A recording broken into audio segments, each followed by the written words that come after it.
I'm from Turn North channel, and I would like for you to subscribe for us. If you listen to us today, we are going to be unboxing and unloading. That means that we're going to be unboxing some big, gigantic box down here that just arrived, addressed to my husband, and we're going to see what it is. It looks exciting because we don't normally get this big of a box, but we're going to unload it, and then we'll see what that is and learn a little bit about Mr. D and his what he wants to order and where his head's at.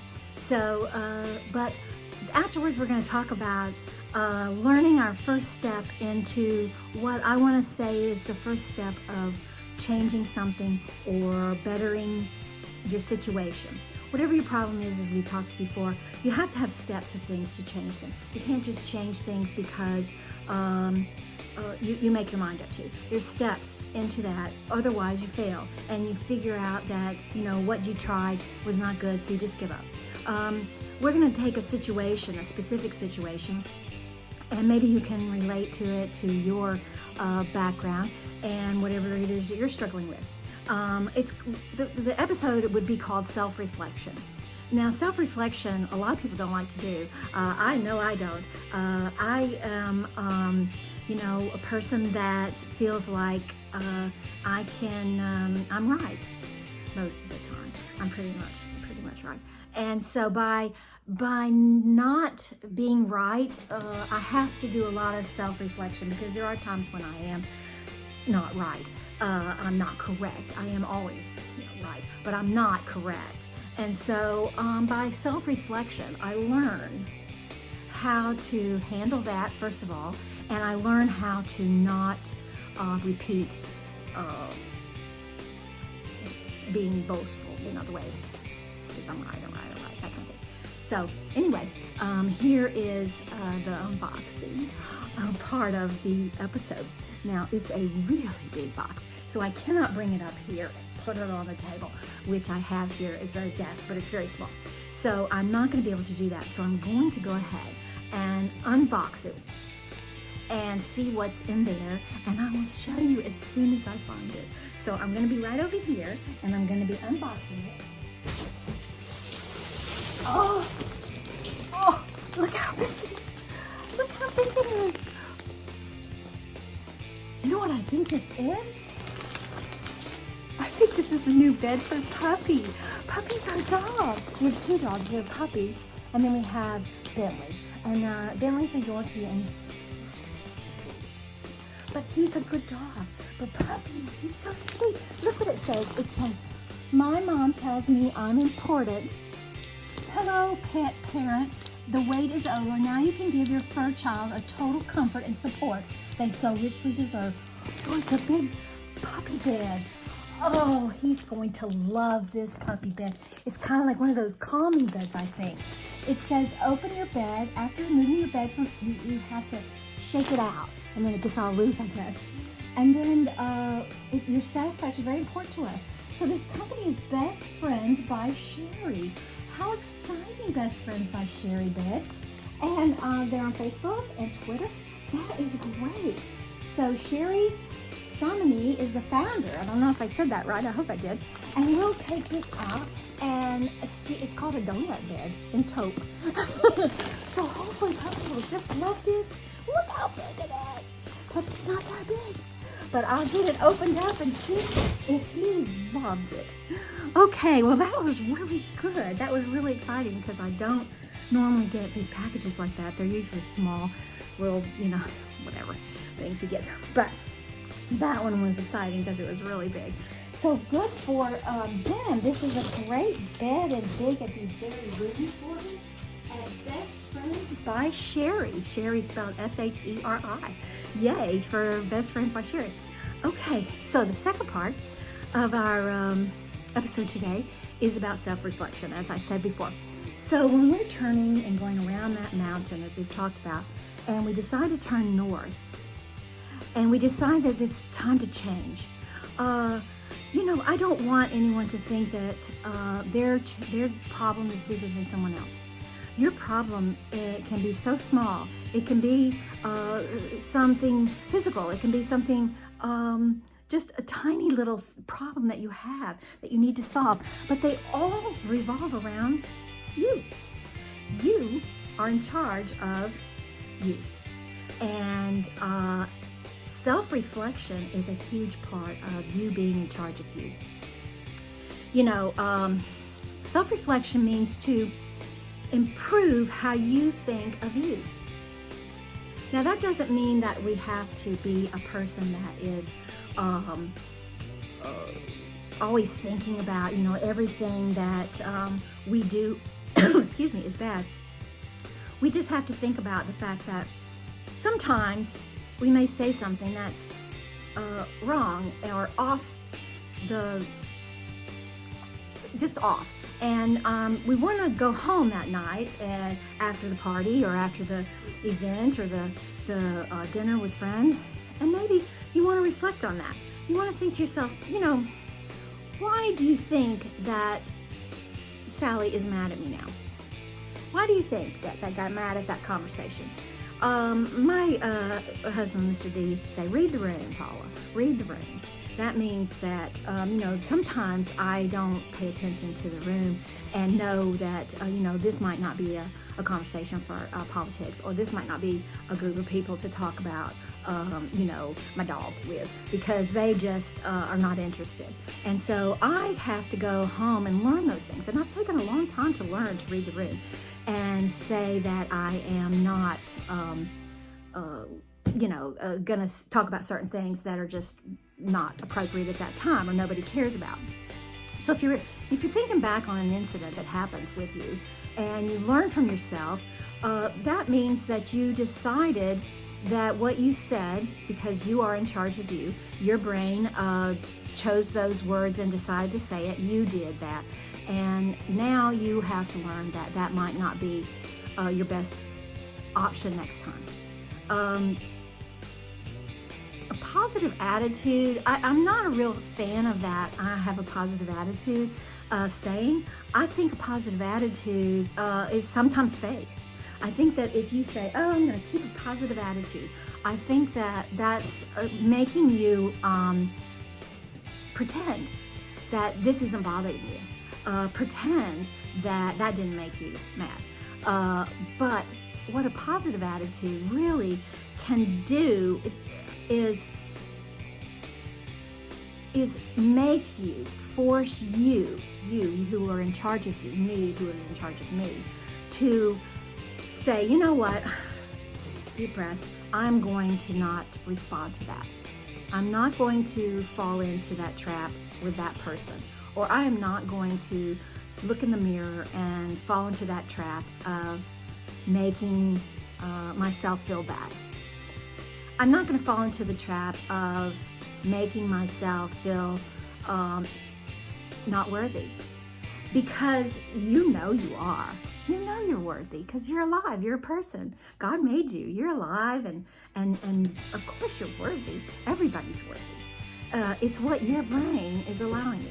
Now, on that note, a lot of people use fate as an excuse, and I have said, sometimes I've actually said, well, you know, God is in charge, and that's what is, you know, I can't do anything about that. Well, that's not true.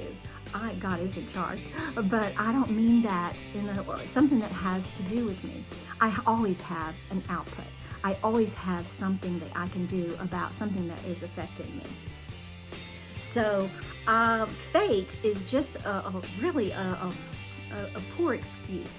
So we have to get fate out of our mind. We have to say that fate, meaning it's going to happen if it's going to happen. You know, I can't help it if I can't keep my job because of COVID.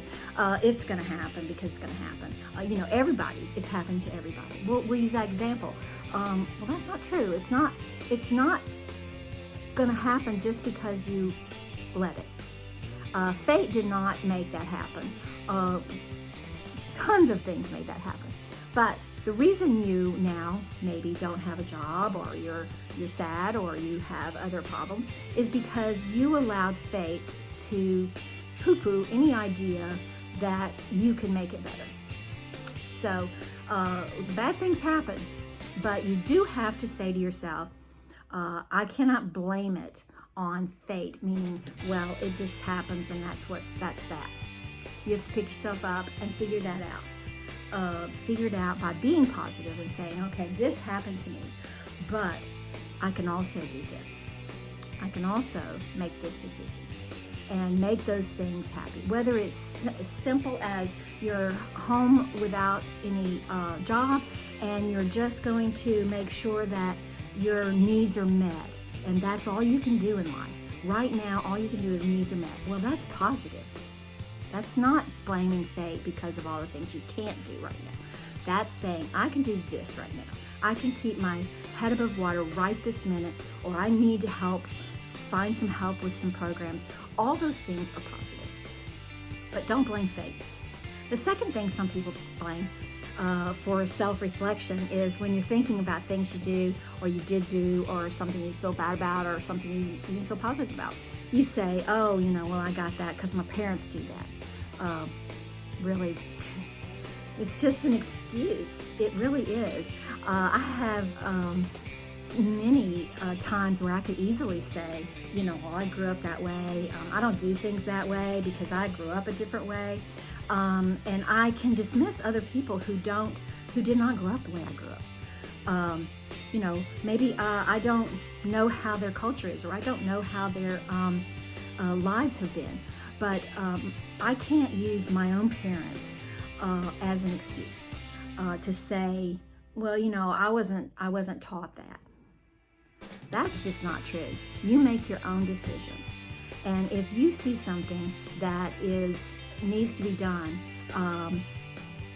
you can't blame your parents for it. You have to go on and say, I am going to make this decision. Not based on my parents, because they are their own lives. They are in charge of them. They're not in charge of you. You're in charge of you. Okay? As an adult, you're in charge of you. And you cannot make decisions based on what you were taught as a child if that does not fit the situation. You must think for yourself.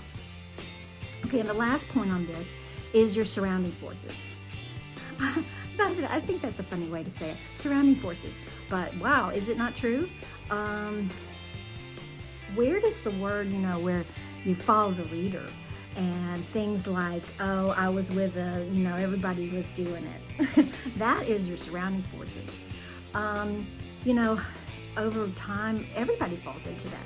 Everybody says things like, I am, I didn't, but everybody was doing it. And I'm not just talking about like drugs or alcohol or stuff like that. I'm just saying you fall into that category, even if you are doing, good situation. Don't fall into a category where you are not believing what you are doing is right for you, okay? And to do that, we're going to keep self-reflecting. Each time you make a mistake or you make a positive thing, self-reflect on it. Say, hey, good job, Paula. Hey, good job. Hey, stop doing that, Paula. That's ridiculous. Nobody's going to want to hear that anymore. So when my husband and I have a fuss or we argue about something, we both have that ability over time to let it go. And that is so hard, but we have worked it out over the years. Now, it doesn't mean either one of us doesn't get our feelings hurt. It just means that we've learned to let it go. And boy, that is a hard thing because everybody makes mistakes. You're never going to be perfect, and you should never strive for that because you will just so be disappointed because, you're not going to be perfect. And I want you to self-reflect. By doing that, be at home, be in a quiet place. Think about what your goal is. Think about what your problem was. Think about what other people thought about what you said and maybe how you affected them. Self-reflection is something that you need to do to obtain a goal. When you say, I need to save money for a car, and you put all the thoughts into planning to get that car, and you end up not putting the $25 a week away to buy a used car or whatever your goal is, don't blame it on the economy. Don't blame it on fate. It's just the way it is. Don't blame it on your parents because they can't pay for everything or help you out. And certainly don't follow the leader about your surrounding forces. You start again and say, you know what? My goal is to buy the car. And if I don't put the $25 in there, Paula, then you are not doing your goal. So don't blame anybody. That's just what I'm saying. Everybody starts to blame everybody else. So I'm so happy we had this time. I cannot wait to have my little puppy dog and our next episode. So our next episode, we'll see when Mr. D gets something new in the mail. We'll have a great new second part to after your self-reflection, how you're going to handle your problems and your goals. Not just your problems, but your goals and my goals and my goals. And I want to share a couple of little goals I have and problems I've had, because I know that it's hard to always listen and not be able to listen to someone else's problems. That's always fun because they're not yours. All right, have a good day.